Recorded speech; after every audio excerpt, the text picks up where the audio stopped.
وعلى آله وأصحابه ومن استنى بسنة يوم الدين. All praise is due to Allah, and may Allah's peace and blessings be on His last Prophet Muhammad sallallahu alaihi wasallam, and on all those who follow the path of righteousness until the last day. In the previous session, we looked at the three organs or body parts which were the main means for gaining knowledge, and looked at the various verses in relationship to them. And we began to look at the chapter on the prominence of the heart. The heart is more prominent than the other two, the sight and hearing. We pointed out that the sight with regards to hearing and the heart was inferior. I should say this is what Ibn Tayymiyah pointed out. And we gave an example from the book of Ibn Tayymiyah, Surah Al-Hajj, verses 46, in which Allah says, won't they travel in the land, and don't they have hearts to understand or ears to hear with? In this verse, the eyes are not mentioned, though Allah is talking about traveling in the land.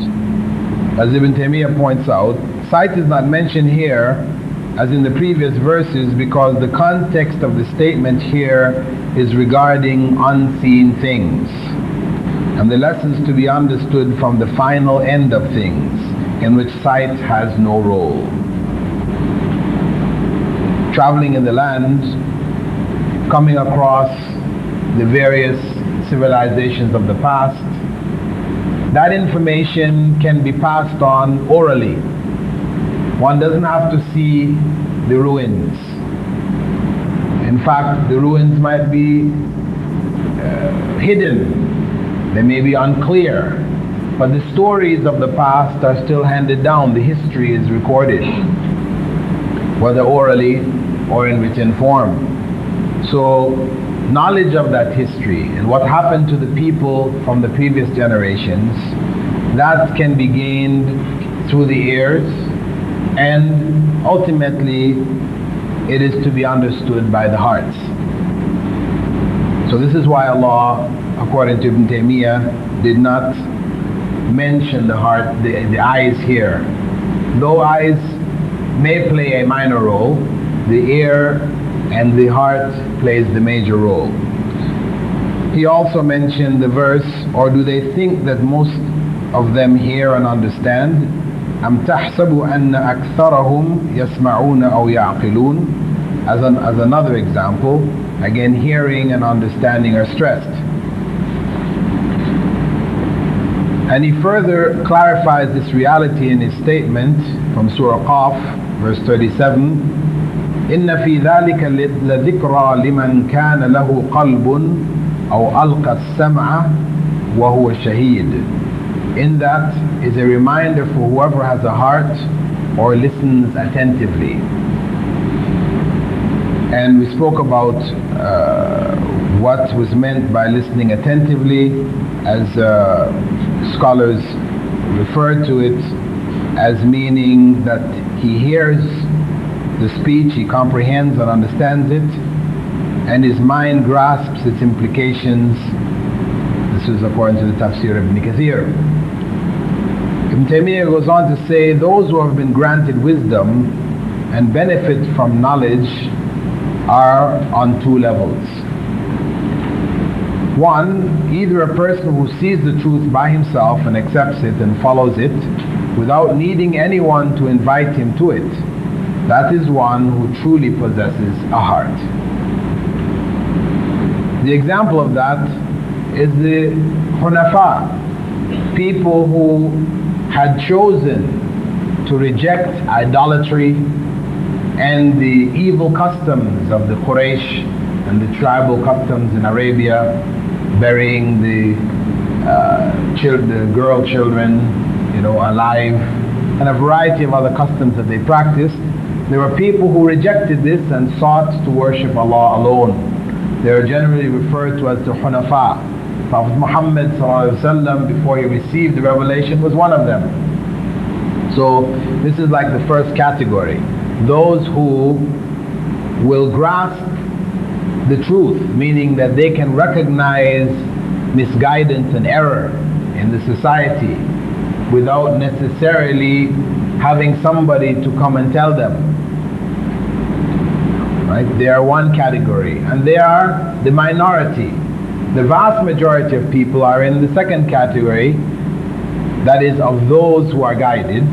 They're in the second category, which Ibn Tayymiyah describes. He says, a person who does not understand the truth by himself, but needs someone to teach it to him, clarify it for him, advise him regarding it, and mold him according to it. That is an attentive person who listens attentively. That is one whose heart is present and not absent. As Mujahid said, he was given knowledge and it was a reminder for him. Right? Mujahid Ibn Jabr, he was one of the leading students of Ibn Abbas, and he was the first to have compiled a tafsir of the Quran. However, his tafsir didn't reach us in its original form. Scholars in Mecca University, known as al-Qura, have compiled from the earlier tafsirs of At-Tabari and others the various narrations attributed to Mujahid and put them together as Tafsir Mujahid. So it is available on the market now. But the one which he himself compiled, that is not available. But at least the essence of it has been handed down through various narrations, and this has been compiled. Anyway, the significance of Mujahid's tafsir, of course, we all know that Ibn Abbas, he was called Turjuman al-Quran, the interpreter of the meanings of the Quran. The Prophet ﷺ made special dua for him, and he was known, though he was quite young, to have great insight and was blessed with a deep understanding of the Quran. The Prophet ﷺ made the dua for him to that respect.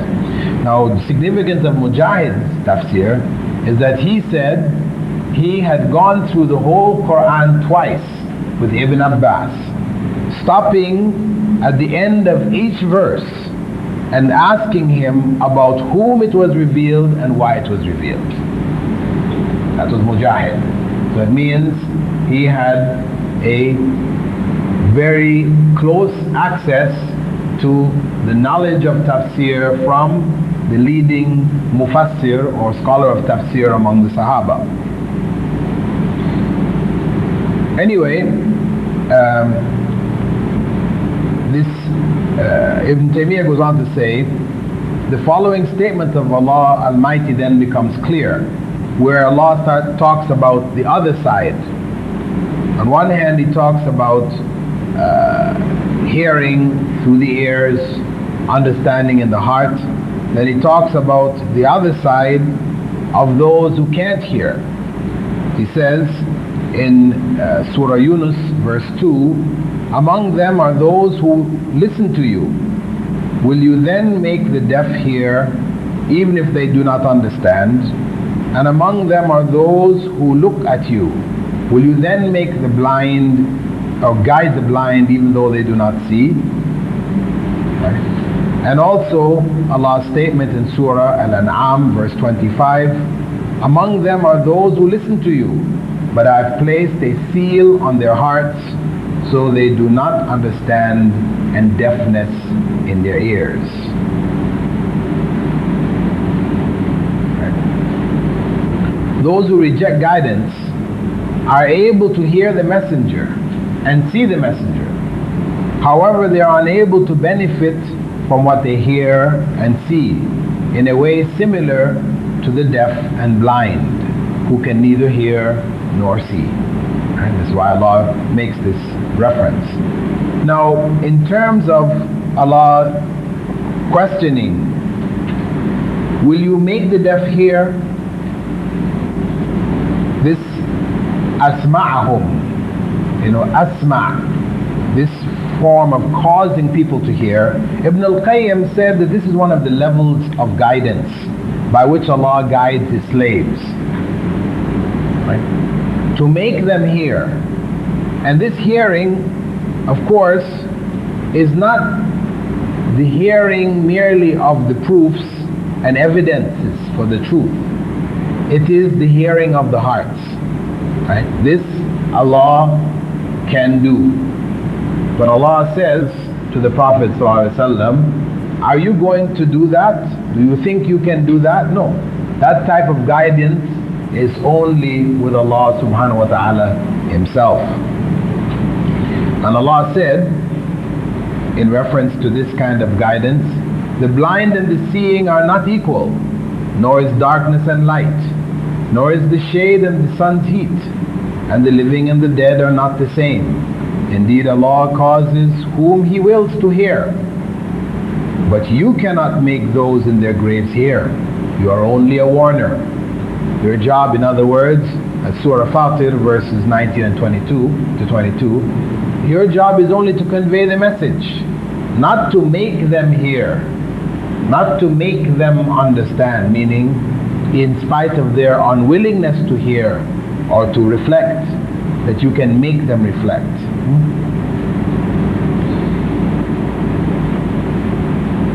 Ibn Qayyim went on to say, this hearing, this level of guidance, refers to hearing of the heart. Speech is composed of words and meanings, so a portion of it goes to the ears and a portion to the heart. Hearing the wording is by the ears, while hearing its true meaning and what is intended is the portion of the heart. So in these verses, Allah negated this type of hearing from the disbelievers, but He confirmed that they possess the hearing of the ears. He said in Surah Al-Anbiya verses 2 and 3, no admonition from their Lord comes to them as a recent revelation except that they listen to it while they play with their hearts occupied.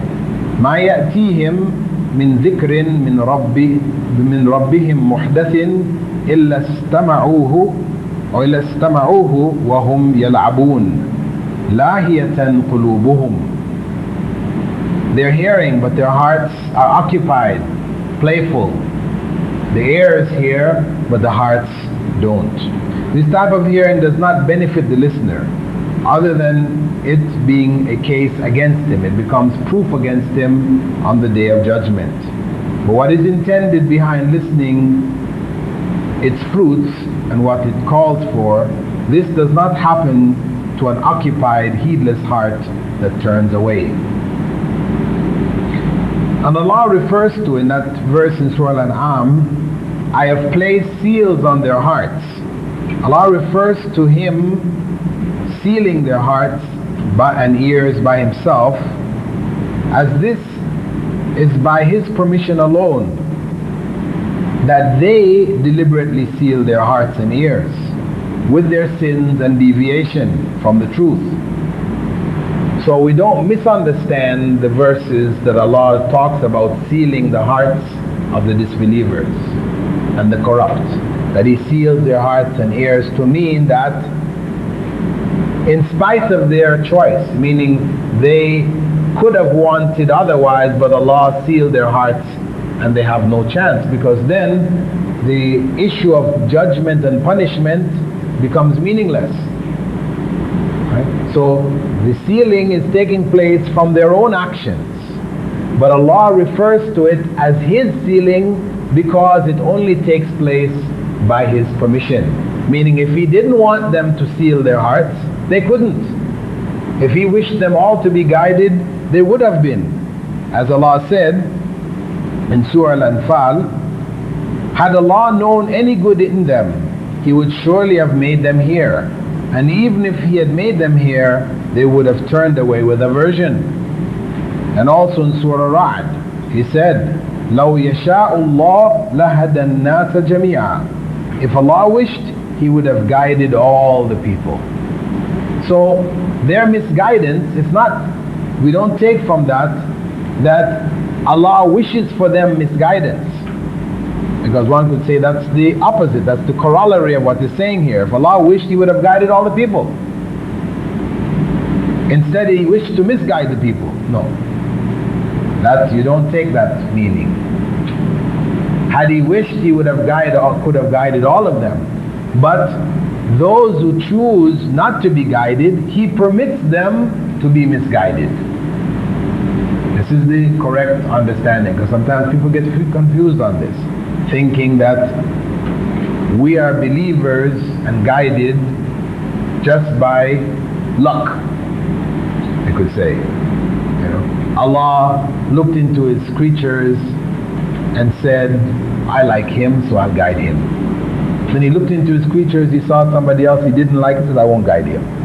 So it's just like your good luck or your bad luck. No. This is not the way guidance comes. Guidance is a consequence of our own actions. Allah put the clarity, the furqan inside each and every one of our hearts to know the truth and to recognize corruption. So those who, when truth comes to them, they accept it and they continue to accept it. Allah gives them guidance, adds to the guidance. Those who reject, turn away constantly, then they are the ones, through their rejection, who seal their own hearts. But even that sealing of the hearts cannot take place without the permission of Allah subhanahu wa ta'ala.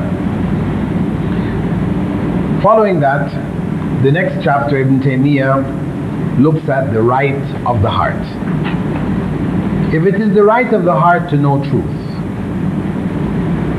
as we talked about before, that the heart is, its job is to know and to understand, not merely to hear, to recognize, but to internalize and to reflect on and to guide the rest of the body parts in acting in accordance with. We talked about having the internal understanding similar to the external actions, that they should match, right? So Ibn Taymiyyah goes on to say, if it is the right of the heart to know truth, Allah is the ultimate truth. That is Allah, your Lord, the truth. So what is there beyond the truth but misguidance? فَذَلِكُمُ اللَّهُ رَبُّكُمُ الْحَقِّ فَمَاذَا بَعْدَ الْحَقِّ إِلَّا الضَّلَالِ. Allah is the Lord, author, creator and beginner of every fleeting thought which occurs in the brain or crosses the mind. Whatever knowledge the heart comprehends is among the clear signs of Allah in His earth and His sky. The most truthful words said by a poet is that of Labid. أَلَا كُلُّ شَيْءٍ مَا خَلَى اللَّهِ بَاطِلُ. Indeed, everything else besides Allah is false. Human discoveries are actually revelations from Allah. Whatever true knowledge human beings learn is what Allah has shown them and permitted them to learn.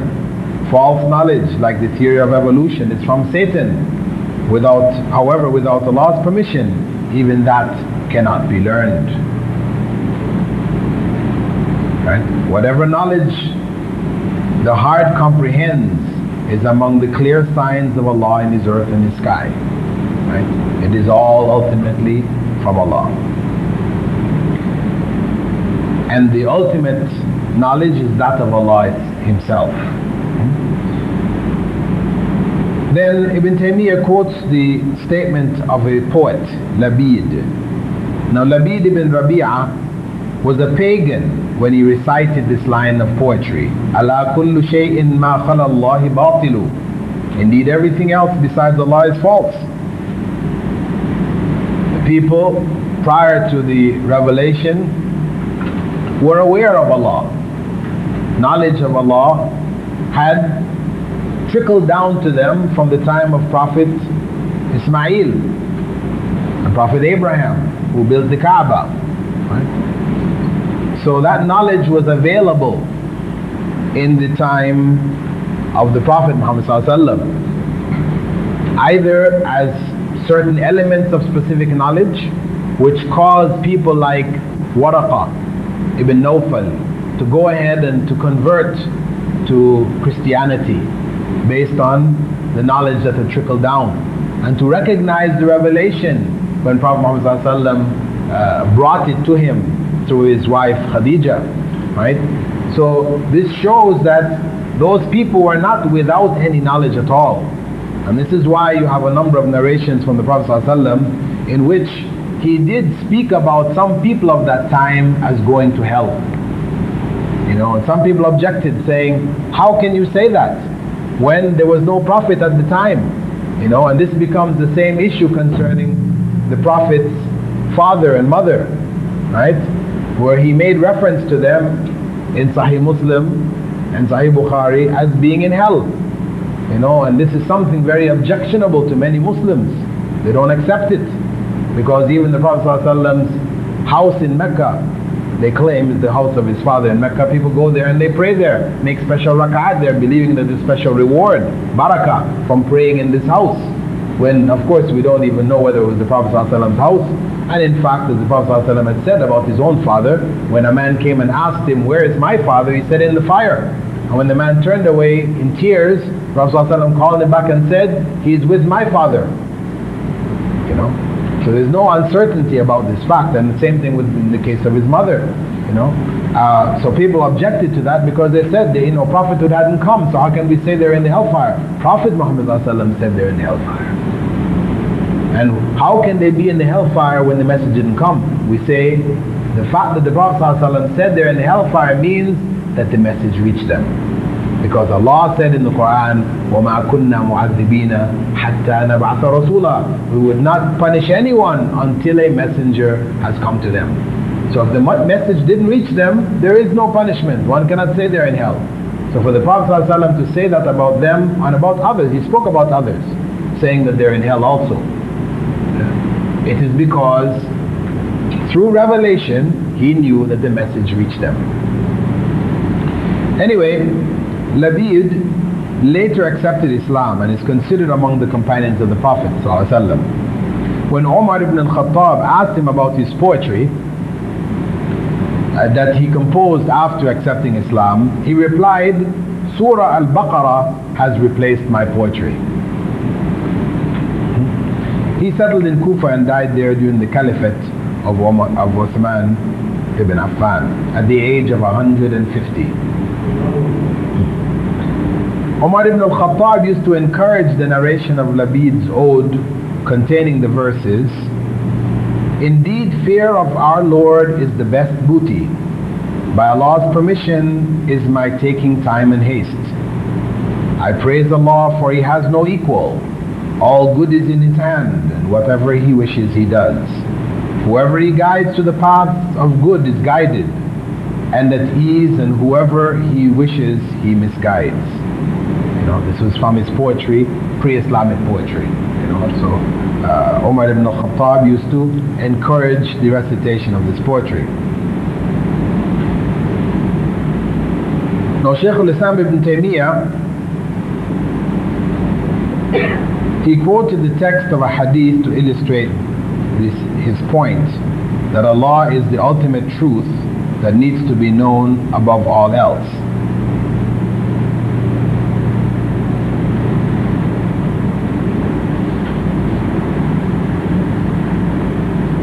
When he said,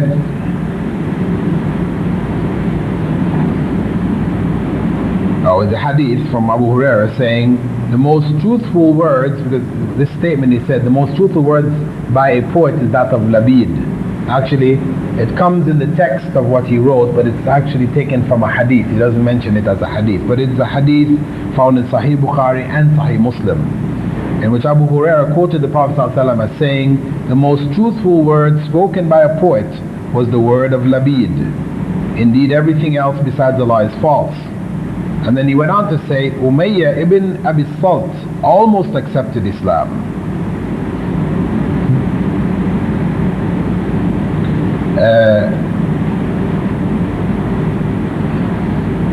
Right?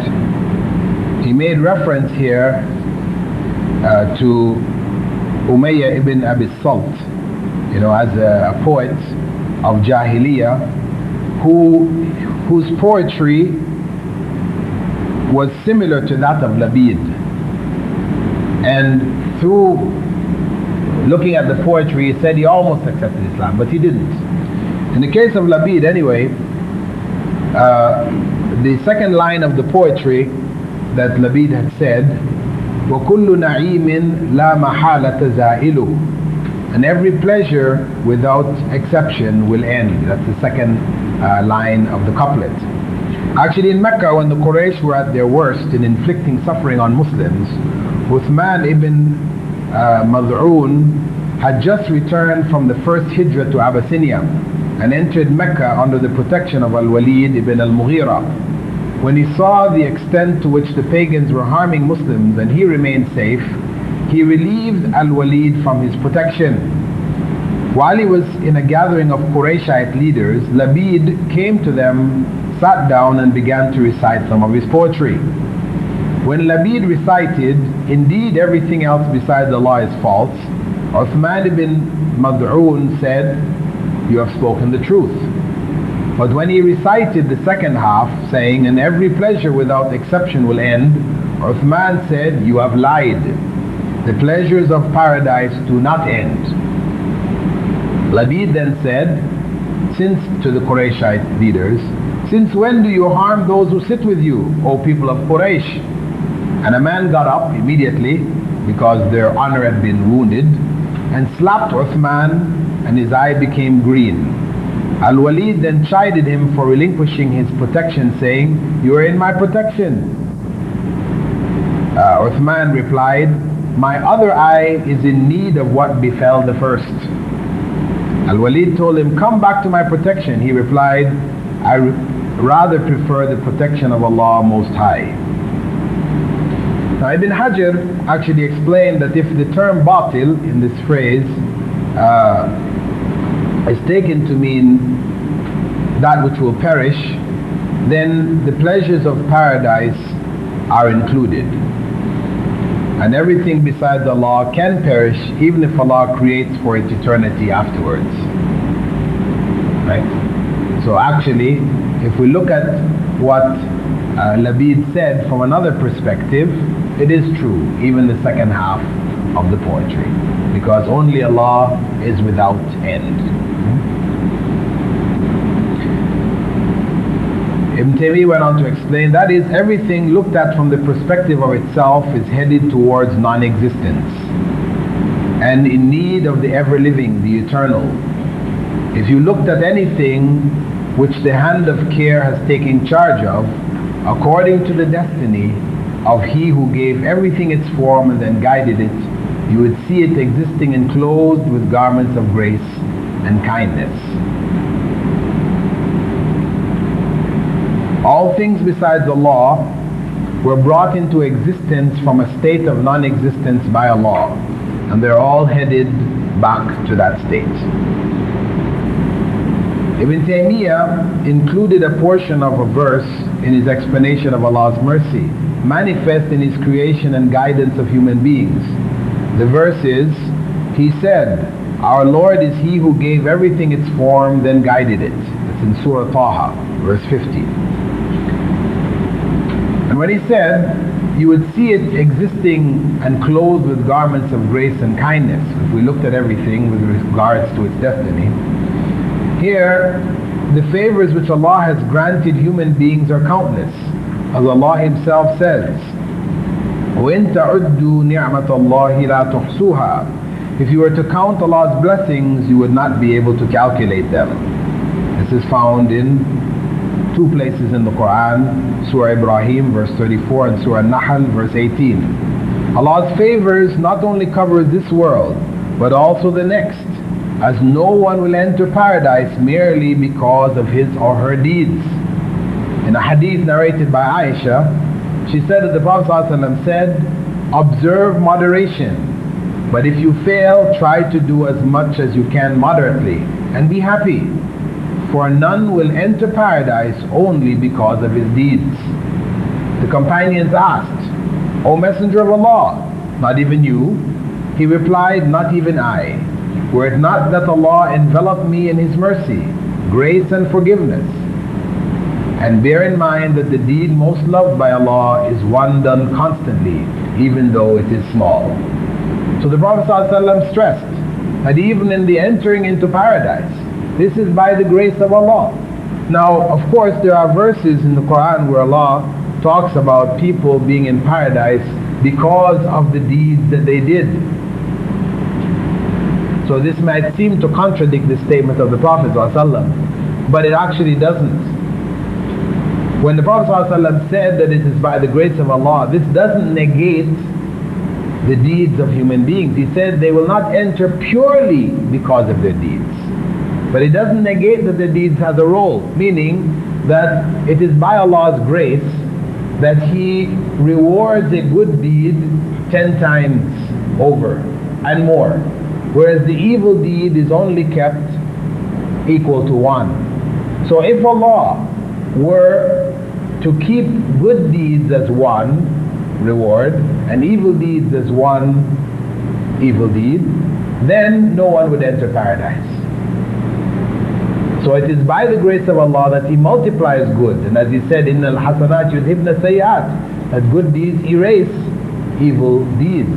So it is by Allah's mercy and grace that we are able to erase evil deeds, and if Allah has given us the tawfiq, we would enter paradise as a result of His grace. Ibn Tayymiyah goes on to say, it then becomes clear that the heart was only created for the remembrance of Allah. May He be glorified.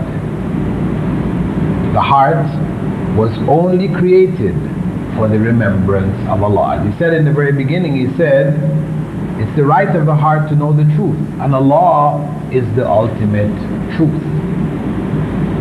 So if it is that right to know Allah, we're talking about what? The remembrance of Allah, that we should be conscious of Allah, that Allah should be in our hearts. And the importance of remembrance of Allah and knowledge can be found in a hadith narrated by Abu Huraira, and is authentic, in which Abu Huraira said, indeed this world and its contents are cursed. ألا إن الدنيا ملعونة ملعون ما فيها, except the remembrance of Allah and what helps to remember Allah, the scholar and the student. إلا ذكر الله وما والاه وعالم ومتعلم. This is how important the remembrance of Allah is. The Prophet ﷺ also said, shall I inform you of the best of your deeds, the one that raises you most in rank, most purifying in the sight of Allah, which is better for you than giving gold and silver, and better for you than meeting your enemy and striking their necks and them striking your necks. They said, certainly, tell us. He said, it is the remembrance of Allah the Exalted. It is remembrance of Allah the Exalted. The Prophet ﷺ puts the remembrance of Allah above everything. Above everything that we know as among the greatest of deeds.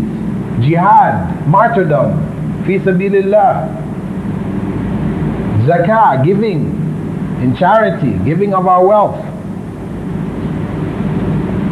Remembrance of Allah. Of course, Allah stressed that saying, Allah bi dhikrillahi tatma'inna al-qulub. It is only with the remembrance of Allah that hearts find rest. Ultimately, rest in this life and in the next. So obviously that is something everybody seeks. Everybody wants what we call peace of mind. Every human being strives for it in one way or another. Whether he strives for it in the pleasures of this world, thinking that in attaining them he will get satisfaction. Satisfaction being peace of mind, but it's not. As the Prophet ﷺ said, if the child of Adam were given one valley of gold, he would desire another. This is the nature of human beings. As they say, the grass is always greener on the other side. You know, we're never satisfied. The more you have, the more you want. So there is no satisfaction and peace of mind and heart, except ultimately in the remembrance of Allah. And of course, when we speak about the remembrance of Allah, we're talking about all of the aspects. We're not talking, as some people mistakenly think, that it's only referring to repeating names of Allah over and over again. And of course, actually, from the Sunnah, you will not find any form of remembrance in any authentic narration in which the Prophet ﷺ said to repeat a name of Allah over and over again, though it is the common understanding of people today. In fact, we even have books on the 99 names of Allah, in which you're told to say this name of Allah so many times, and this is going to happen for you. Your wife can't have a baby, she says this name so many times, she'll get a baby. Your business is failing, you say that name so many times, you will get success. You know, these are the great promises in these books, and of course these books should be burnt because they're lies, they're falsehood. It's not found in any authentic hadith. Whenever the Prophet ﷺ told us to make dhikr of Allah, he gave us phrases, statements. Subhanallah, glorified be to Allah. La ilaha illallah. These are statements which have meaning, not a word repeated over and over and over again. Even common sense tells us that this is not logical, it's not reasonable. Somebody wants to call on you, they want to ask you for help to do something for them, but they just keep repeating your name over and over again. Muhammad, Muhammad, Muhammad, Muhammad, Muhammad. You're going to say this person has lost his mind. You know, what is it you want? You know, repeating my name is not going to achieve anything, right? So if we can understand that in common terms in our own lives, then surely it must be obvious to us with regards to Allah subhanahu wa ta'ala. And this is why, as I said, when we look in the Sunnah, we will not find that. We'll only find the Prophet ﷺ telling us to make meaningful statements.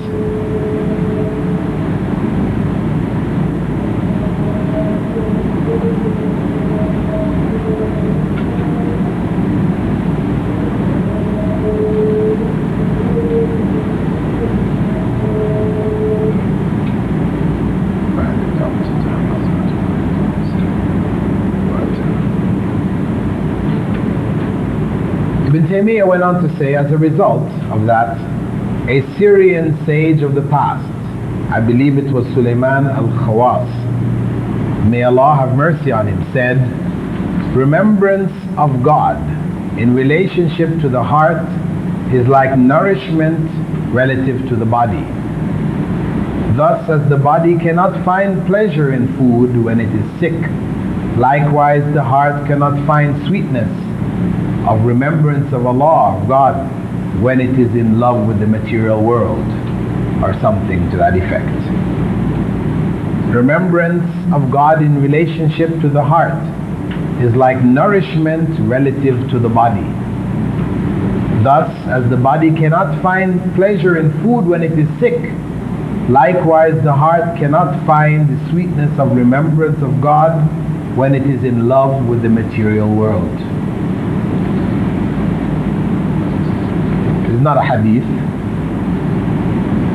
This is a statement Ibn Taymiyyah believes is attributable to Sulaiman al-Khawas. Sulaiman al-Khawas was among the leading ascetics of Syria and a contemporary of Ibrahim ibn Adham. He used to attend the classes of Imam al-Awza'i in Lebanon. On one occasion, Sa'id ibn Abdul Aziz attended a class of al-Awza'i's in which he mentioned the ascetics and said, we need to be like these people. Ascetics meaning the people who are focused on remembering of Allah, living simple lives, etc., etc., you know, but staying within the bounds of the Sharia. So he said we need to be like these people. Without realizing that, Sulaiman al-Khawas was present. Sa'id, this person who narrated it, Sa'id ibn Abdul Aziz, he commented about Sulaiman ibn Khawas and saying, I have not seen anyone more aesthetic than Sulaiman al-Khawas. At this, when Sulaiman was sitting there in the gathering, heard him say that, he covered his face with his turban, got up and left. Right? Al-Awza'i then went to Sa'id and said, woe be on you! Do you think about what comes out of your head? You've harmed one of the attendees by praising him to his face. Sa'id later visited Sulaiman in his house in Beirut at night and found him in darkness. When he asked him why, Sulaiman replied that the grave would be darker. When Sa'id asked him why he was alone in the house without any companion, he replied he disliked having a companion who he was unable to serve, meaning he didn't have enough money. So he would not like to bring people in his house, he couldn't do anything for them. So Sa'id offered him some dirhams, but he refused, saying that whatever little he had was a result of great effort, and he disliked making himself get used to easy money. Anyway,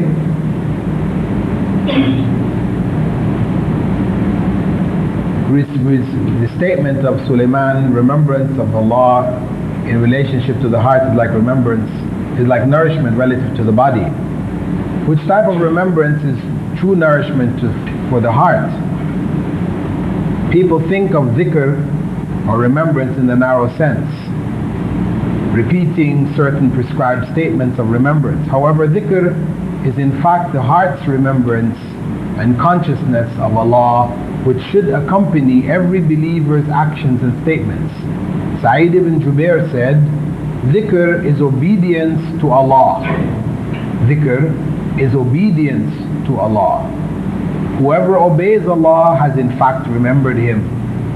Whoever does not obey Him is not one who remembers Him. Even if he says tasbih, subhanallah, and recites the book a lot. Ibn Tayymiyah also stated in his Majmu' al-Fatawa, every statement made by the tongue and conceived by the heart which takes one closer to Allah, including learning knowledge, teaching it, commanding the good and forbidding evil, is a form of dhikr of Allah. This mindfulness of Allah is the nourishment of the heart, while the formal form of dhikr, wherein a person remembers Allah with specific words at specific times as defined by the Sunnah, aids and develops the true remembrance of the heart. Furthermore, since dhikr is the nourishment of the heart, a heart which lacks it is dead. Hence the Prophet ﷺ said, the similitude of one who remembers his Lord and one who does not remember his Lord is like the similitude of death and life. Dhikr is the obedience to Allah. Whoever obeys Allah has in fact remembered Him.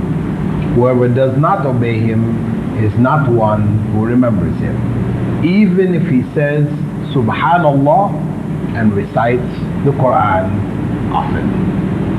This is a thought which is worth reflecting on, and inshallah I will stop at this point and give you a chance to ask any questions that you have regarding what we have taken so far.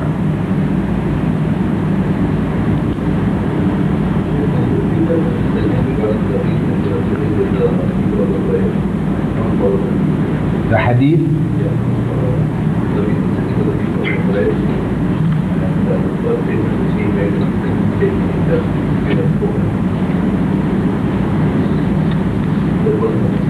No, it wasn't a hadith. The brother is asking about what took place with Labid ibn Rabi'ah. He had said the first part of that line of poetry, indeed everything else besides Allah is false. When he said that, Uthman, who was one of the companions of the Prophet ﷺ, not Uthman ibn Affan, another companion, who had returned from Abyssinia, they had made the hijrah there, he came back early, and he was in Mecca.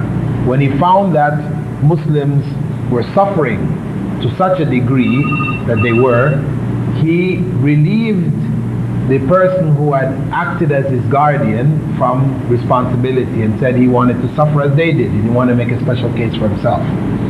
So when Labid had recited this line of poetry, he said, you spoke the truth. But when he said the conclusion from it, the second half of the poetry, which was,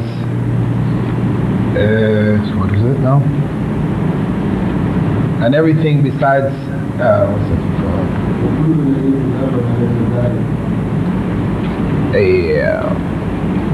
And every pleasure will perish or will disappear. This is Uthman then stated that this was false, that you've lied. Why? He was basing it on the fact that paradise is eternal. Assalamu alaikum.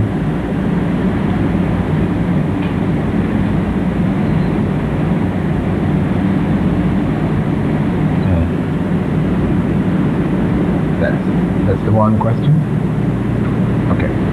Okay, the reference for the verse which was asked, وَمَا كُنَّا مُعَذِّبِينَ حَتَّى نَبْعَثَ رَسُولًا, and I would not punish anyone until a messenger was sent. This is found in Surah Al-Isra, right, in the beginning 10 or 15 verses. Concerning what you said about the Hunafa, about Rasulullah being with us, were his parents not among the Hunafa? The brother's question, weren't the parents of the Prophet ﷺ amongst the Hunafa? No. We don't have any reference to that effect. And most of the fables which were made up about the Prophet ﷺ's mother and father, which we find in many books of Sirah, most of them are false. There's very little in terms of the birth of the Prophet ﷺ, which the so-called miracles that people talk about, which are true. Most of it is untrue. And this is just mainly an attempt on the part of Muslims, considering that at the time of the birth of Isa alayhi salam, you have all these stories about the star and the wise men following the star, and they say, well, if that happened to Prophet Isa, something should have happened to Prophet Muhammad. So they started making up stories, and they didn't stop there. In the saints and all these kind of individuals, you have all kinds of stories they've made up about them. People like Abdul Qadir al-Jilani and others, you will find some fantabulous stories about what happened with them. And of course the Shia are not to be outdone in this matter. When you read about Ali, you read stuff like, there's one narration that they have in one book called Fatima is Fatima, that when Ali was in the stomach of his mother, they could hear him reciting Quran. This is before he was born. He was reciting Quran in the stomach of his mother. Prophet Muhammad didn't receive prophethood yet. Quran hadn't descended on him, and Ali is reciting it in his stomach as an embryo. So unfortunately, the main body of Muslims have fallen into a portion of that, and those stories, it's good to have them checked out to find out what is authentic amongst them. Sorry, I've got a second part to the same question. Will he not be able on the day of Yom Al-Qiyamah to make shafa'ah for his parents? Will the Prophet ﷺ not be able on the day of Qiyamah to make shafa'ah for his parents? No. If he is not able to make shafa'ah for Abu Talib, right, to get him out of the hellfire, he is able to make shafa'ah to lighten his punishment, right, because of the good he did, etc., to lighten his punishment. But to get him out of the hellfire, he cannot. Even to lighten the punishment of his parents? Well, if he had shafa'ah to lighten the punishment of his parents, he would have told us, right? He would have told us. And him not telling us informs us that there is no lightning. And if we consider the father of Prophet Abraham, right, who Prophet Abraham sought forgiveness for him, but there is none, right, that he would be in the hellfire forever, no lightening of any punishment for him, then it should not be a problem for us accepting the same for Rasulullah sallallahu alaihi wasallam's parents.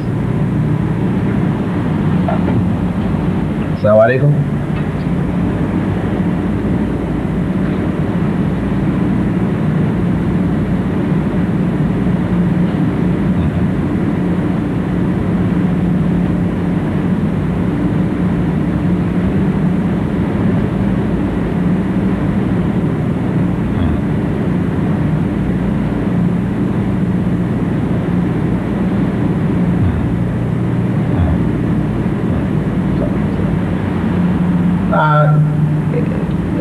from as a additional reference in Sunan or Sahih Muslim, when the Prophet ﷺ talked about going to the graves, right? And he said, I used to forbid you from going to the graves. Now go and visit them because they're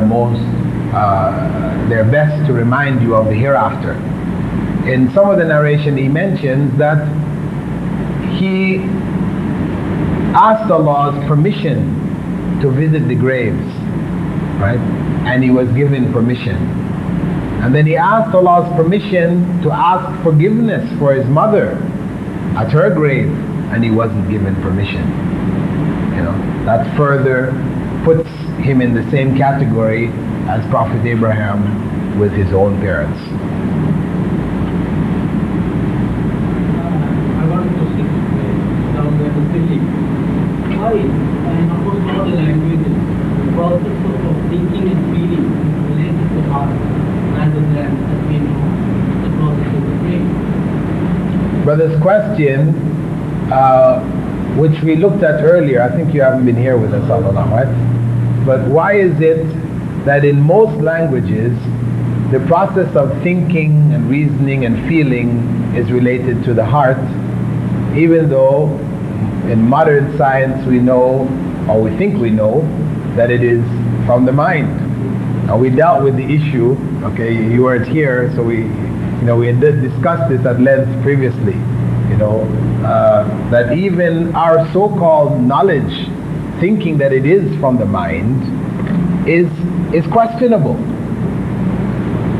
Yes, it may appear to us that when certain parts of the brain is damaged, our thinking processes are affected. So we say then our mind must be in our brain. But that is not necessarily so. As we talked about the case of acupuncture, where you have a pain in your brain and they stick a needle in your toe and the pain goes away. Can we say that that pain in you that you thought was in your brain was actually in your toe? No, nobody says that. We accept that there is somehow a connection between your toe and your head, and that sticking the pin in the toe does affect that part of your brain or whatever. So the fact that the brain is connected in the process of thinking doesn't exclude the heart or the location of the heart from being the origin, right?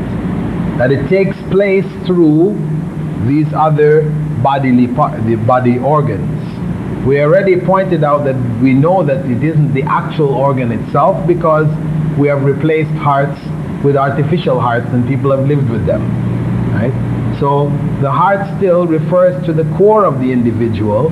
The place where the heart is placed is the heart.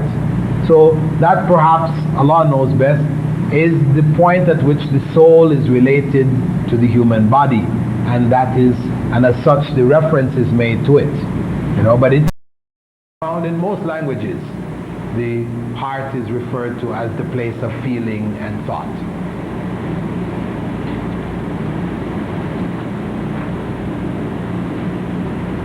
The question of the parents, surely the punishment before the revelation was before revelation would be different, because the parents, like in the case of the Prophet or anybody else prior to that, would be judged according to the revelation they had seen after that time. Well, our brother is raising the question that surely the punishment due to the parents of the Prophet ﷺ who lived before his prophethood shouldn't be like the punishment for those who came afterwards, who heard the message. Surely, there must be excused or some sort of whatever. Well, we know that people who are in between the period of the Prophet, they're called the people of the interval, Ahlul Fatra. Now these people, according to authentic narrations from the Prophet ﷺ, will be brought back and given a second chance. Anybody who did not receive the message, it didn't come to them, they will be given a second chance prior to the actual judgment. They'll be brought back, and Allah will send a messenger to them who will explain about Allah, etc., and then give them a command to enter what appears to them to be fire. And those who enter it will go on to paradise. Those who refuse will go on to hell. This is a number of narrations to that effect. It's authentic, right? But these are those who did not receive the message due to the fact that they were deaf, dumb, and blind. They were retarded. They died as children. They were in far off places where the message just never got. These people are in that category. But of the people who are prior to the prophethood, there were some of them who the message did reach. And those who the message reached but continued to practice idolatry, then they are confirmed by the Prophet ﷺ through revelation as being in hell. And obviously his parents were among them. It's not everybody of that period. Some of them. There are specific people. One time Prophet ﷺ passed by a grave. He was riding on a horse or animal, and the animal reared up, almost knocked him off. And he was wondering what caused this. And he saw that there was some graves over in the distance, and he asked, whose graves were these? And he said, these are the graves of some people who died in the pre-Islamic times. He said that they are being punished right now in their graves.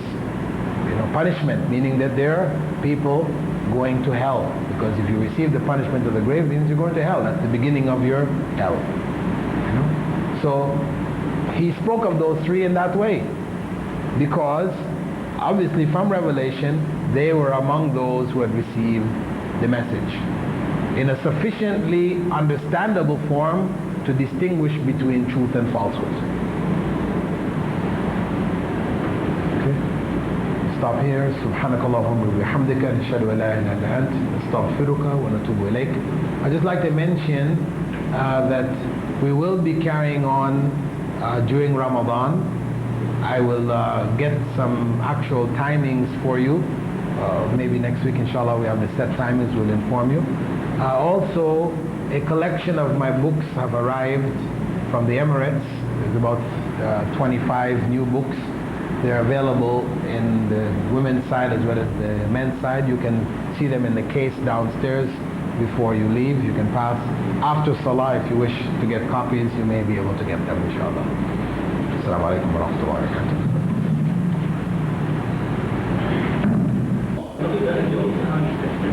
Bismillah wa salatu wa salam wa rasulillah. This is just a test to make sure that the sound is okay from the women's side. Alhamdulillahi Rabbil Alameen wa salatu wa salam ala rasulil kareem wa ala ali wa ashabi wa man istanna bi sunnati ila yawm ad-din. All praise due to Allah, and may Allah's peace and blessings be on the last Prophet Muhammad sallallahu alayhi wa sallam, and on all those who follow the path of righteousness until the last day. In the previous session, we looked at the chapter Right of the Heart, and that is page 10 in your books, the Right of the Heart. And that chapter focused on the basic principle that it is the right of the heart to know the truth, and that the ultimate truth is Allah. Allah subhanahu wa ta'ala, He is the ultimate truth. He describes Himself as being Al-Haq in the verse فَذَلِكُمُ اللَّهُ رَبُّكُمُ الْحَقِّ. That is Allah, your Lord, the truth. He is the embodiment of truth. Everything that comes from Him is truth. And we went on to look at the implication of that statement. If Allah is the ultimate truth, and it is the right of the heart to know the truth, then we concluded, according to Ibnu Tayymiyah, that the heart was created fundamentally for the remembrance of Allah. That was the conclusion that we ended up with. And he quoted a statement of one of the ascetics of the past, Sulaiman al-Khawas, who was reported to have said, remembrance of God in relationship to the heart is like nourishment relative to the body. Thus, as the body cannot find pleasure in food when it is sick, likewise the heart cannot find sweetness of remembrance of God when it is in love with the material world. And we discussed briefly about remembrance, what is intended here by the remembrance of Allah, pointing out that it is not just the ritual act of repeating praises of Allah. And we said that just repeating Allah's name over and over again was not from the Sunnah. In fact, it is a form of bid'ah. And we mentioned the hadith of the Prophet ﷺ found in Bukhari and Muslim, in which the Prophet ﷺ had said, the similitude of one who remembers his Lord and one who does not remember his Lord is like the similitude of death and life. Now, as a further note, when one is attached to this world, its pleasures and pursuits, this attachment occupies a great portion of the heart, which was created to be attached to Allah. Hence, it distracts the person from higher goals of attaining closeness to Allah, righteousness and paradise. And this is why Allah subhanahu wa ta'ala had said in Surah Al-Munafiqun verse 9, Ya ayyuhalladhina amanu la tulhikum amwalukum wala awladukum an dhikrillah wa man yaf'al dhalik فَأُولَٰئِكَ هُمُ الْخَاسِرُونَ. O you who believe, do not let your riches or your children divert you from the remembrance of Allah. And those who do so will be the losers. This is what Allah is referring to, where we become so attached to the material things of this world, whether it's our wealth, our children, right? These are among the major things which tend to distract people. That state where we are attached to it prevents us from the higher goals. We get caught up in the day-to-day needs of fulfilling the needs of family, earning money. It's natural, we have to do these things. But where it becomes the focus of our lives, then the higher goal, the higher purpose of creation, which was to worship Allah, becomes lost. And the remembrance of Allah becomes difficult because we are tied up in fulfilling the basic material needs. And this is also alluded to in the verses 1 to 2 of Surah Takathur, Alhaakum at-takathur hatta zurtumul maqabir. The mutual competition for compiling the good things of this world diverts you from more serious things until you visit the graves. Now, this is the time when people wake up, but of course then it is too late. So though Muslims are certain of the fact that the world will perish, most of them have not internalized this reality and its implication in their hearts. They are instead preoccupied with the worldly desires and goals, not realizing the insignificance of this world. The Prophet ﷺ once passed by a dead goat, which had either very small ears or mutilated ears. And the Prophet ﷺ picked it up and asked his companions, which of you would like to have this for a dirham? They said, we don't want it. What would we use it for? He said, would you like to have it for free? They replied, by Allah, even if it were alive, we would find it defective. So why would we even want it now that it is dead? The Messenger of Allah then said to them, by Allah, the world is more insignificant to Allah then this dead goat is to you. The world is even more insignificant to Allah than this dead goat is to you. Meaning that we should treat the world, we should look at the world in the way that Allah subhanahu wa ta'ala looks at it, and that is something like the way we would look at a rotting carcass of a dead goat on the road.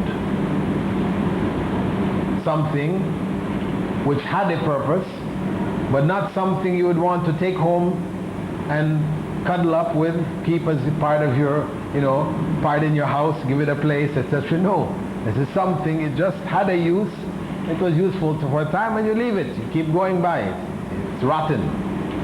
And this also is a reflection of the Prophet ﷺ, the other well-known statement that we should be in this world like a stranger or a traveler. To be in this world like a stranger or a traveler. Not becoming so attached to it that we lose sight of the journey. What the real goal of that journey is, we've lost sight of. We've got caught up on the way. Yeah? And there is a well-known hadith regarding the dunya in which the Prophet ﷺ had said, and this is one it's very good for us to reflect on often. Whoever makes this world their main goal, then Allah will scatter his affairs and make poverty between his eyes, and nothing will come to him of this world except what was written for him. Whoever makes this world his or her main goal, is the focus, Allah will scatter their affairs, meaning they will be busy with this and busy with that and here, there, everywhere, nothing will come together. It will all be, they will be just too busy, nothing is complete, you can't complete this, you have something else to do on this, This will be your state when you make this world your goal. And nothing will come to us, in spite of all of this effort trying to get a hold of this and that and everything, but nothing will come to us except what was already written for us. All that hurrying and scurrying and running around, etc., is not going to bring us any more. What was already written is all that is coming anyway.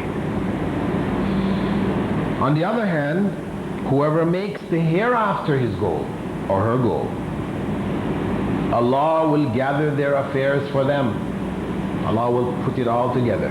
Everything will be in place. Will not be distracted by so many things running here trying to grab everything. It will be clear.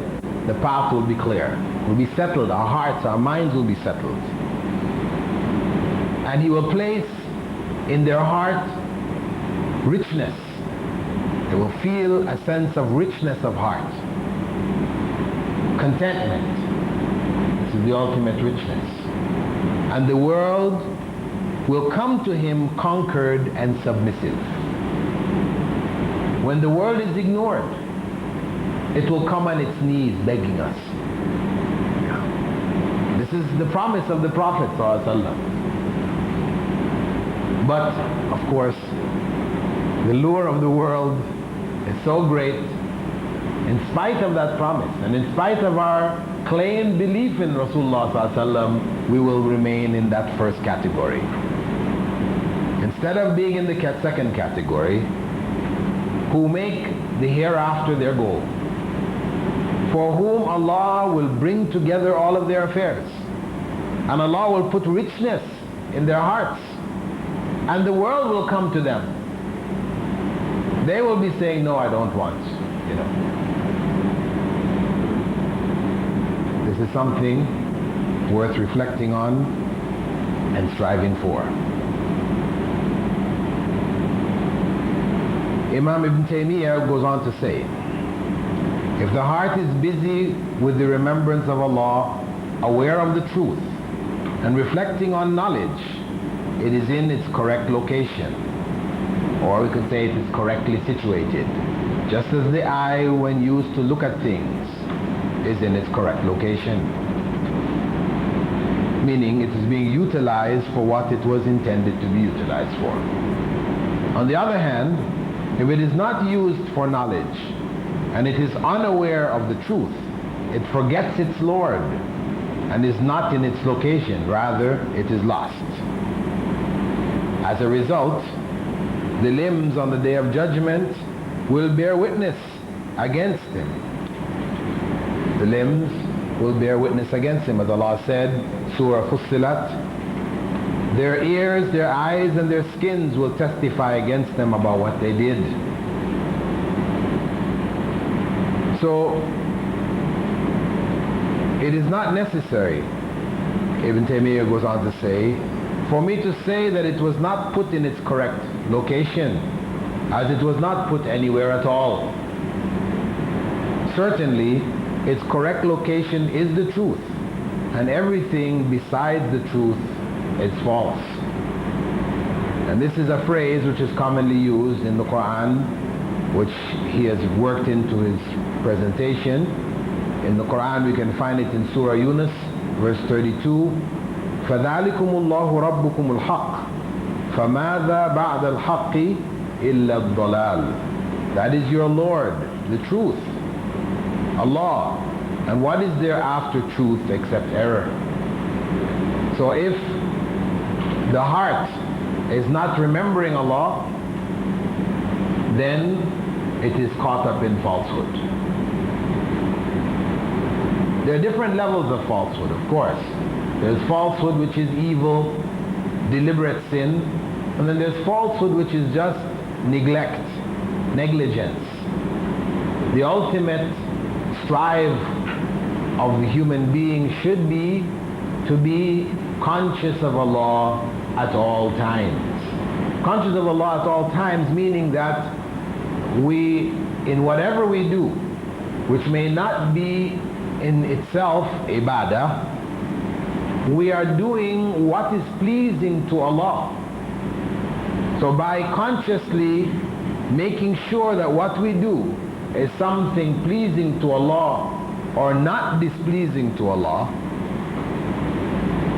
then we have remembered Allah without actually mentioning His name or making a statement of praise of Allah, etc. So the remembrance of Allah can come in a variety of different forms. We don't necessarily have to be just making dhikr all of the time, right? Because we do have this world, we do have something to do in this world. But the point is that we remember Allah in the world by doing what is pleasing to Him, by consciously choosing to do what is pleasing to Him over what is displeasing to Him. Ibn Tayymiyah goes on to say, therefore, if it is not located in the truth, there is nothing left for it but falsehood. Furthermore, falsehood is not fundamentally a thing, and what is not a thing is not suitable as a location. Now, in this statement, Ibn Taymiyyah introduces a philosophical concept which is too deep for us to go into here, because to go into it would be to sidetrack, in a major way. But I'll give you just an idea what he was speaking about when he said falsehood is not fundamentally a thing. A thing. Why? Why did he even mention this? Get into falsehood is not fundamentally a thing. Because we have the statement of Allah subhanahu wa ta'ala in a number of verses in the Quran, but we can see it in Surah Az-Zumar, verse 32. Allahu khaliqu kulli shay. Allah is the creator of everything. So when he mentioned about falsehood, that is what is left if a person is not in truth, then they're in falsehood. He's saying falsehood is not fundamentally a thing, meaning it is not from the creation of Allah. Falsehood is not from the creation of Allah. He's entering into the concept of Allah being the creator of everything. Is evil, corruption, all of these falsehood, is that from the things of Allah's creation? If Allah is good and whatever He does is good, then where do we place falsehood, corruption, evil, etc. Right? And this is a point which for some people becomes a point for disbelief, for them to fall into atheism. It's a part of the argument of the atheists, that if Allah is good and He's all powerful, then where did the evil come from? Unless you say that Allah created evil. And of course, as a believer, it's difficult for you to just say like this. In fact, we have a hadith which was narrated by Ali ibn Abi Talib regarding the attribution of evil to Allah, and this was part of the opening supplication of the Tahajjud prayer, and it's found in Sahih Muslim, in which Prophet Muhammad ﷺ had said, "Labbayka wa sa'adayka wal khayru kulluhu fi yadayk wa sharru laysa ilayk." I hear your call and I'm following your religion, and all good is in your two hands, and evil is not attributable to you. And evil is not attributable to you. And we see where Allah says in the second last chapter of the Quran, قُلْ أَعُوذُ بِرَبِّ الْفَلَقِ مِنْ شَرِّ مَا خَلَقَ. I seek refuge in the Lord of the dawn from the evil of what He created. He doesn't say the evil He created. You can see there's a deliberate buffer zone which is put between the evil and Allah's creation. Right? So it is a product of His creation, not Himself creating evil, because of the implication what is involved there. However, as scholars pointed out, that evil is of two types. Falsehood, evil, is of two types. Non-existent evil and existent evil. Meaning, non-existent evil meaning the absence of good in that vacuum is evil. When you remove good from something, what remains in that vacuum is evil. Now that is an absence, a lack of, non-existence. So when you talk about creation, it doesn't include non-existence. Creation, when you talk about Allah created everything, you mean every existing thing. So this is the aspect of evil which is not attributable to Allah. The non-existence of good. But now, as a consequence of that non-existence, evil acts may take place. Right? That aspect of evil is from Allah's creation, because nothing can take place without His permission. Nothing can take place without His permission. Now regarding that aspect which does take place, Ibn al-Qayyim had said, the second form of evil, existing evil like false belief, corrupt desires, it is a necessary consequence of the non-existence of good, the first form of evil. For whenever beneficial knowledge and righteous deeds from a soul are absent, they are automatically followed by evil and ignorance and what they necessitate. This must be the case because the soul must be in one of two opposite states. If it is not busy with beneficial and righteous deeds, it will be busy doing harmful and corrupt deeds. This existing evil is from the creation of the Almighty, as there is no creator besides Him, and He is the creator of everything, because this is the thing. However, there must be a good purpose for everything that Allah the Almighty created. If He did not create it, that good purpose would be lost. And it is not wise to let that good purpose pass, which is more beloved to Him, may He be glorified, than the resulting good in its non-existence. Okay, so This is the point we mention here, that the evil, which is existing evil, is from Allah's creation, and like Satan, calamities and all the other things that we refer to as evil things, this is all from Allah's creation, but Allah created it for the good which comes from it, or the good aspect of it, and not for the evil that we observe and we perceive, we experience. And I think I touched on that earlier, as I come to remember, and gave you some examples of it. Did I not?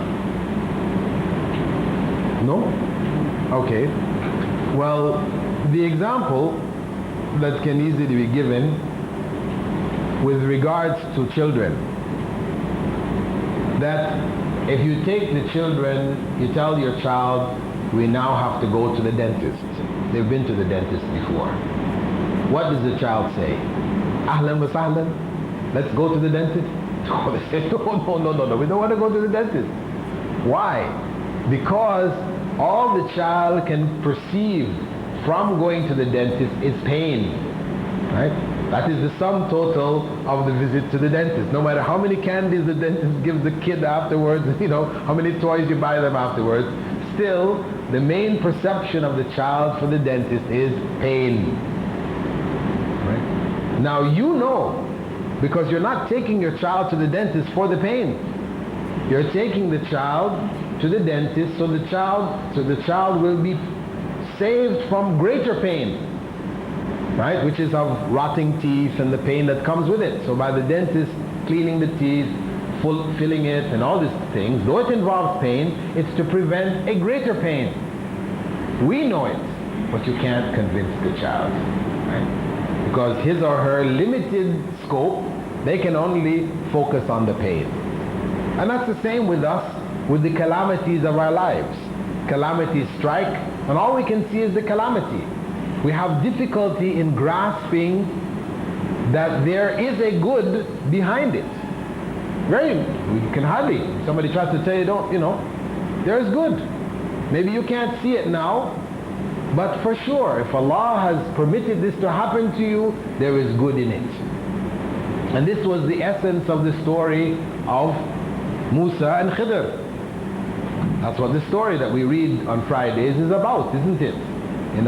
That was the lesson. Musa is following Khidr, learning from Khidr. Khidr tells him, don't ask me about what I do until I tell you. Musa says, okay, no problem, I'll be patient and I'll wait. But of course, everything that Khidr does, it goes against what Musa knows of the Sharia, so he has to speak out. This is natural. He sees the man breaking the boat of those who gave him a ride. They gave them provided a service, and they returned the service by breaking his boat. What is this? Then after that, when he reminds him, he says, okay, I'll be patient, I forgot. Then the next thing, he jumps to a higher level. He finds a little boy, rips off his head. Musa is aghast. What are you doing? This child has not done anything. An innocent child, you're killing the child. And then, after he realizes, he's been pushed right to the limit, he says, okay, after that, if I question you again, you have the right to depart, part ways from me. So he goes to something very simple, which was, goes into a town, the people are very, very, bad. They treated them very badly, wouldn't offer them any kind of, food or, any kind of generosity or showing any kind of friendliness. Even when they asked them, they refused food. So on their way out, they come across a wall. So Khidr rebuilds it. It was falling down. Musa questions this. Better we'd have taken some reward from these people, yeah? Isn't it better we make them pay for it rather than you just doing something for them after they're so mean? And that was it. Very simple point. But he's questioning Khidr. Even on the simple point, he broke his agreement. So then Khidr goes and explains to him. what was behind the things. Of course, the case of the wall is there is no calamity, no evil, no apparent evil, except that people who treat you ill, for you to do nice things to them is to encourage them in their ill, except from that perspective, right? But from the perspective of the boat, Khidr explained that there was a king coming down the river and snatching people's boats, right? Now by him putting the hole in the boat, it was a damaged boat, so the king would leave it. So it saved the man's boat. But of course at the time that he did it, Musa couldn't catch that, couldn't understand it. And the child, he ripped off his head. This child, his parents were righteous. And this child, Allah knew would grow up and become such a trial to those parents, it would almost drive them into disbelief. So to spare them from the evil of this child when he grows up, Allah had his life taken at that point and replaced him with another child. But for the parents, of course, they couldn't see this. Imagine somebody comes and murders your child, and of course this was something special to Khidr, right? We don't have anybody else that can make this claim, right? Because you have people who try to promote the idea that the sheikh, the pir, the buzur or whatever, he's like Khidr and you should be like Musa. Whatever he tells you, you just do. But no, he was receiving revelation. He said, I only did what Allah commanded me. That's why many scholars hold that Khidr was a prophet. Right? He was a prophet of Allah. He was under the commandment of Allah. He said, I only did this based on Allah's instructions. Right? So the point is that he explained, even though he explained it to Musa, Musa could understand, for the parents of that child who lost their child in a brutal murder. I mean, what up here, somebody rips off your child's head, that's pretty brutal. I mean, they're going to feel sad, even though Allah gave them another child, and this child, a girl, would grow up and be righteous and treat them well and everything, loving and all this. Wonderful. But still in their minds, they would think of that son who died at that early stage. But being righteous parents, of course, they would accept that it is Allah's qadr, right? But why? They wouldn't know.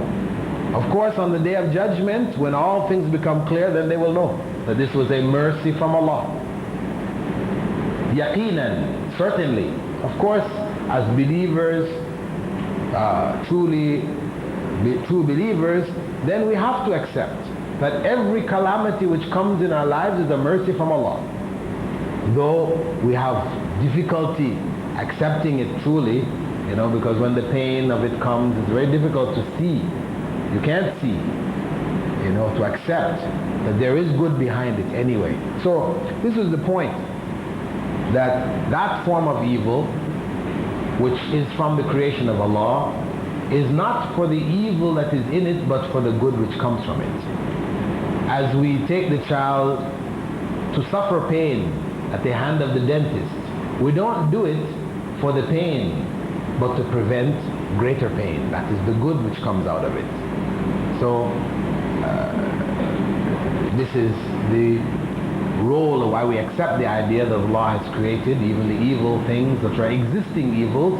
This is from Allah's creation. They cannot take place without Allah's will. Then Ibn Tayymiyah goes on to say, the heart itself does not accept anything but the truth. So if what is contrary to the truth is put in it, the heart will not accept what it was not created for. That is the way of Allah, and you will never find change in Allah's way. That statement at the end, of course, is a quotation from the verse which has occurred in a number of different places in the Quran. سُنَّةُ اللَّهِ الَّتِي قَدْ خَلَتْ مِنْ قَبْلُ وَلَمْ تَجِدَ لِسُنَّةِ اللَّهِ تَبْدِيلًا. The sunnah of Allah which occurred before, and you will never find any change in the way of Allah. So this statement of Ibn Taymiyyah, if we look at it on face value, the heart does not accept anything but the truth. So if what is contrary to the truth is put in it, the heart will not accept what it was not created for. But the question is raised: don't people accept falsehood? Doesn't it go into their hearts in all of the different forms? Whether it's music, this is falsehood. Don't people? Doesn't it go into their hearts? Doesn't it become, rooted in their hearts? Or other forms of falsehood, corruption. Don't people take it in their hearts? What does Ibn Tayymiyah mean here when he says the heart does not accept anything but the truth? What he's referring to here is that the pure heart will not accept anything but the truth. The pure heart. The corrupted heart, of course, it will accept these things, corruption. But the pure heart will not accept anything but the truth. But even the corrupted heart, which is pure in its origin, though it may allow falsehood to enter, it doesn't really accept it. It doesn't really accept it. And this is why Prophet ﷺ had said, there's a hadith found in Sahih Muslim, narrated by An-Nawas ibn Sam'an, Al-birru husnul khuluq. Righteousness is good character. وَالْإِثْمُ مَا حَاكَ فِي نَفْسِكَ وَكَرِهْتَ أَنْ يَطَّلِعَ عَلَيْهِ النَّاسِ. And sin, or evil, corruption, is what is uncomfortable in your soul, in yourself, within yourself. You feel uncomfortable about it, and you would dislike that people know about it, know that you're thinking this, know that you plan to do it, or know that you did it. Whatever category it is in, you feel uncomfortable in your heart. And of course, where the Prophet ﷺ said, and you displease that people would know about it. People here, Ibn Daqiq al-Eid, who gave a commentary on the 40 hadith of Nawawi, he said that this refers to the prominent and exemplary personalities. Meaning, of course, people who are in corruption like yourself, maybe you tell them and they're happy and they'll laugh and enjoy it. But no, meaning people who you respect, people who are prominent, righteous individuals, you would not like them to know about it.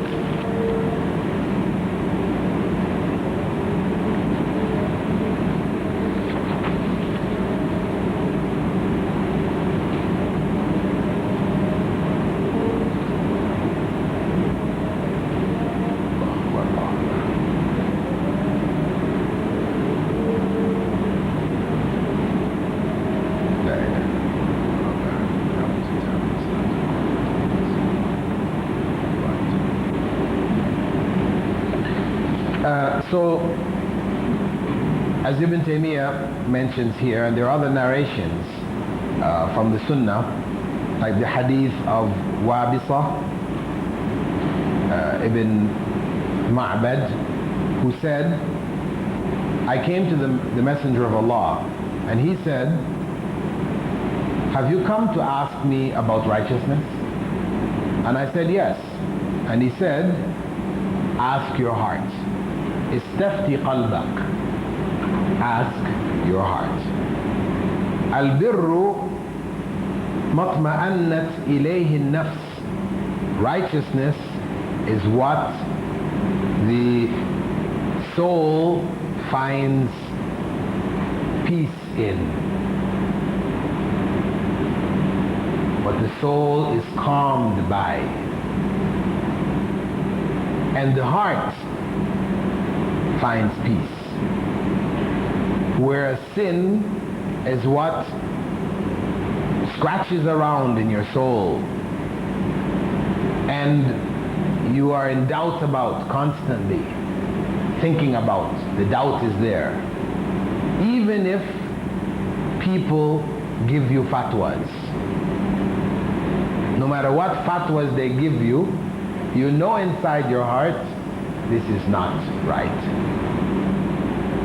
So for example, when Sheikul-Islam last year made a fatwa which was published saying that taking riba from banks is permissible, For those people who are looking for it, they said, Alhamdulillah.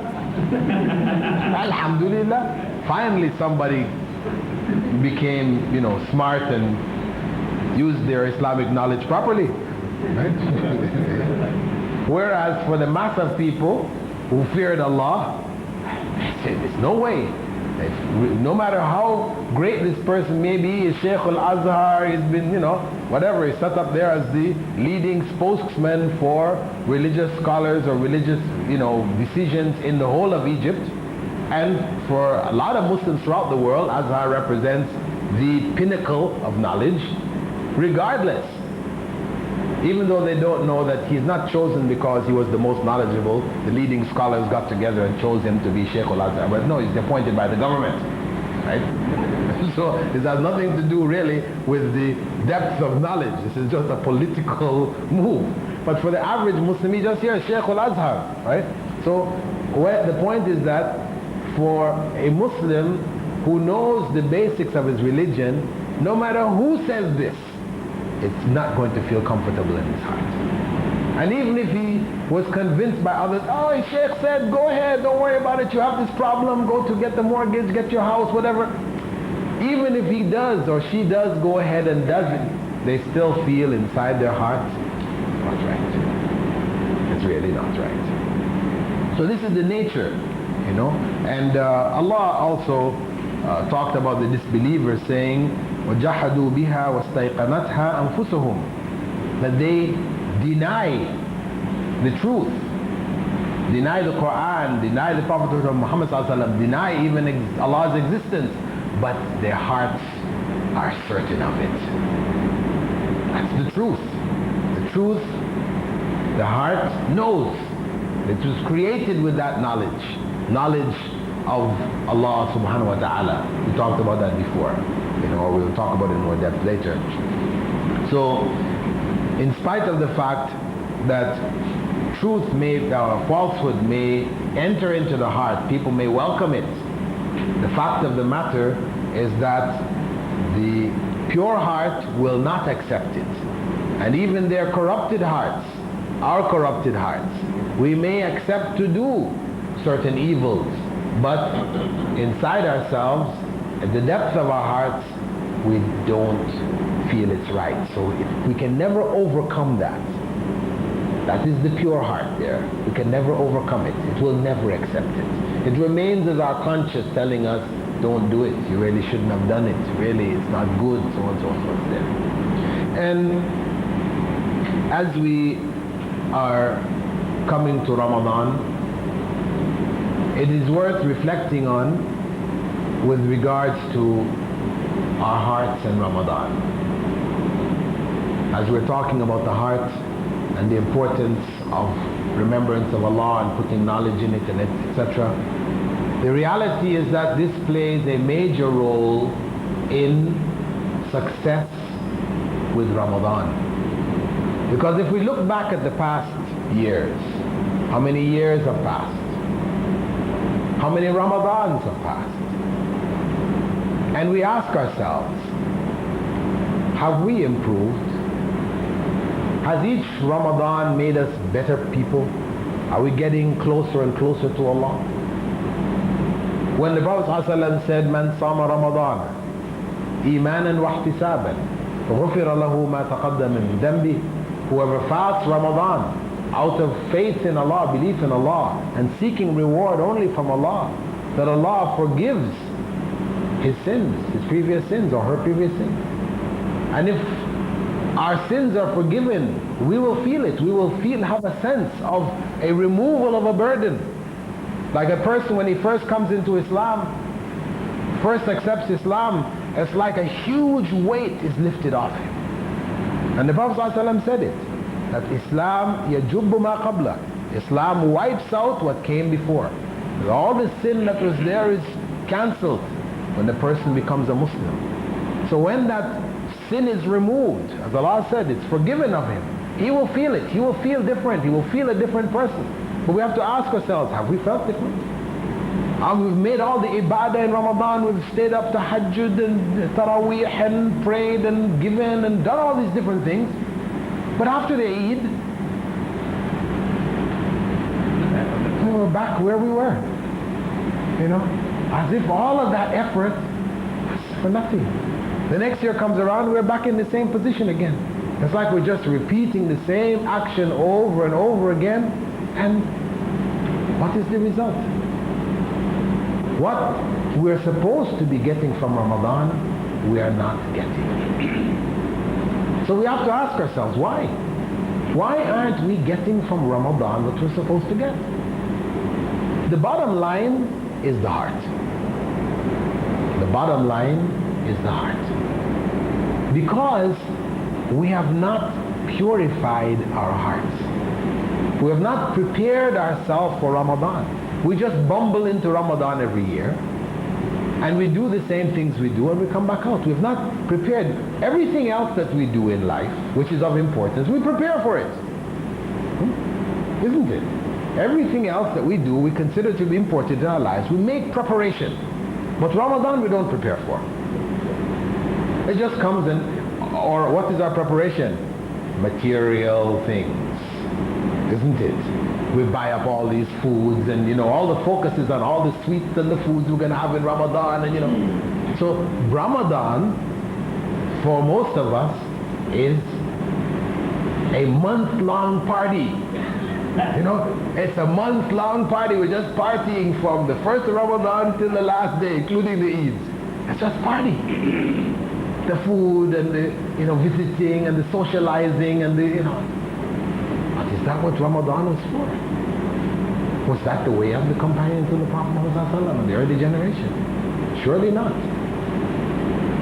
We spend the early part buying up all the foods, and in the last 10 days, for example, when we should be trying to catch Laylatul Qadr, we spend the last 10 days in the souk, the shopping mall, buying clothes and things for Eid, presents and stuff and so on. So we are unprepared. We don't have any plan as to how to deal with Ramadan, and our hearts are corrupted. We're coming into Ramadan without purifying the heart first. If we don't clean our hearts of the diseases that we've built up over the years, then how can the heart benefit from Ramadan? And this is what Ibn Tayymiyah is talking about in a general sense. That how can the heart benefit from the truth if it is corrupt? The heart has to be cleaned of corruption for it to be able to benefit from that sacred truth of Ramadan. So this is something we have to reflect on. That all of the diseases of the hearts, we need to know them. We'll be studying aspects of them in our study of this book of Ibn Tayymiyah. But we don't need to wait until we cover all of them, then we look at them. No, we're going into Ramadan. I would say that before we go into Ramadan, we need to tackle them. Try to deal with them. The basic ones which everybody knows: jealousy, hatred, pride, greed, the love of material things that we're talking about, the material world. These basic desires for things, the forbidden things that we find so attractive. The one tree in the whole garden of halal, but the one tree becomes most desirable. This is where we are. So we need to clear the heart of these things, tackle these things, find the treatment for these, purify ourselves of these things, and then plan Ramadan properly. That Ramadan should not be different in terms of our eating pattern than the rest of the year. It shouldn't be, as one person pointed out, some non-Muslims, actually a number of them have pointed out, that you all in Ramadan, you turn the day into the night and the night into the day. You sleep all day and you're up all night. What is the value of this fasting? Or, as one brother was interested in Islam recently just told me a few days back, that you people when they're fasting, I see people, they fast all day and then they break their fast with a cigarette. Astaghfirullah. I mean, something which is clearly haram, you fast all day and you break the fast with a cigarette. It's like breaking the fast with a glass of alcohol.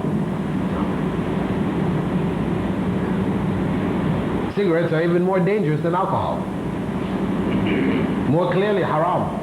They kill, cause cancer, people die from it. So it means that the fast for most people is just a cultural affair. As we said, a month-long party, socializing and all these different things. But it shouldn't be. It should be a month of ibadah. The month of Quran, reading the Quran regularly.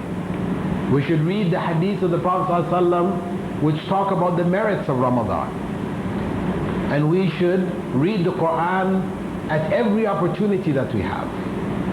And we should avoid the distractions, things which will distract us from our ibadah. So for example, for women, rather than, because when you socialize, you have people over, all these people are invited over, what does that do for your wife in Ramadan? She spends all day cooking, from the morning till the evening. People come, they eat, and then she spends the night washing, cleaning up after. So where is her ibadah? What happened to her ibadah? So it shouldn't be. Feed the poor. This is what the feeding in Ramadan should be about. Feed those who are needy, who don't have enough. Feed the poor. This is where our focus should be, rather than turning it into a social affair.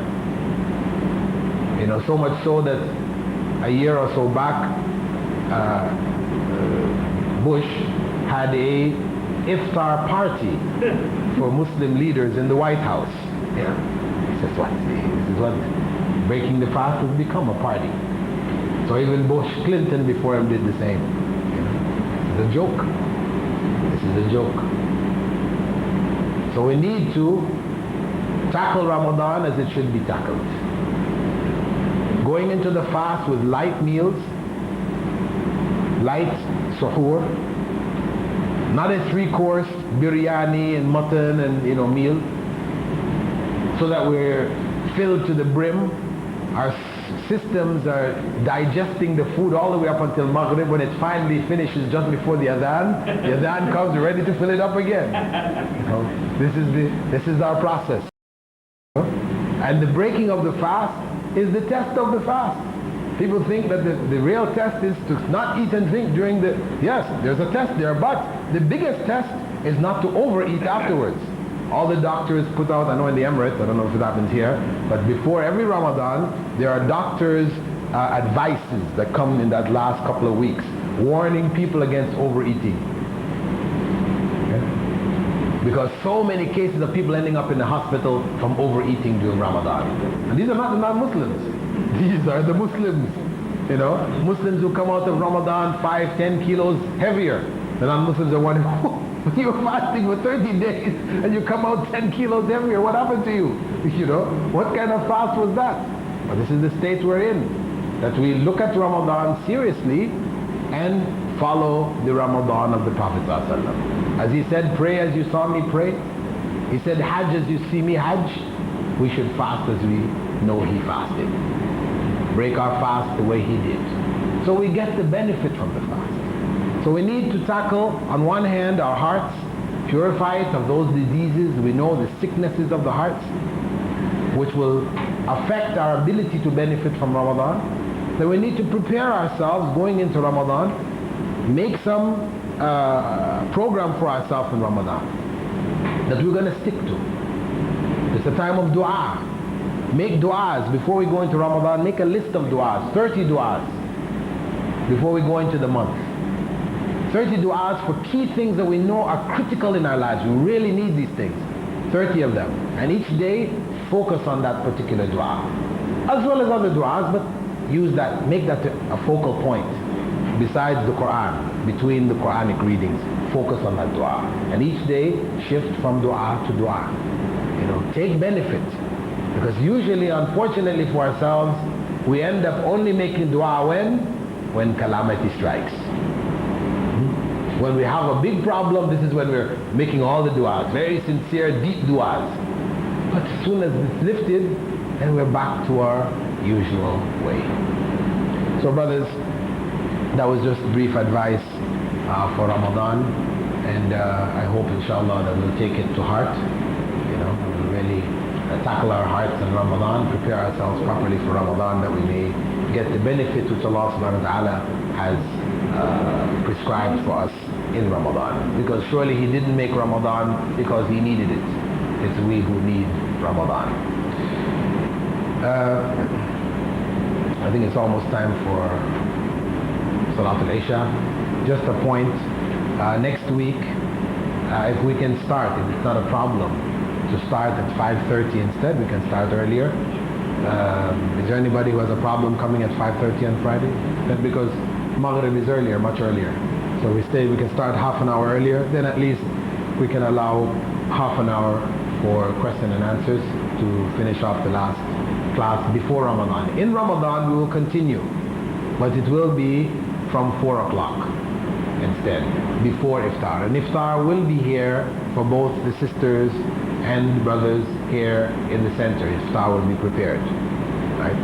And in fact, next week after the class, we should have a meal before we go into Ramadan together, inshallah. Just as a means of socializing for the sake of Allah. We looked at some dhikr, some remembrance of Allah in the book, and inshallah we can meet over a meal and also get to know each other a little better, because I think many of you come in and go and you don't even know who your neighbor is, inshallah. So سبحانك اللهم وبحمدك نشهد أن لا إله إلا أنت نستغفرك ونتوب إليك. You say that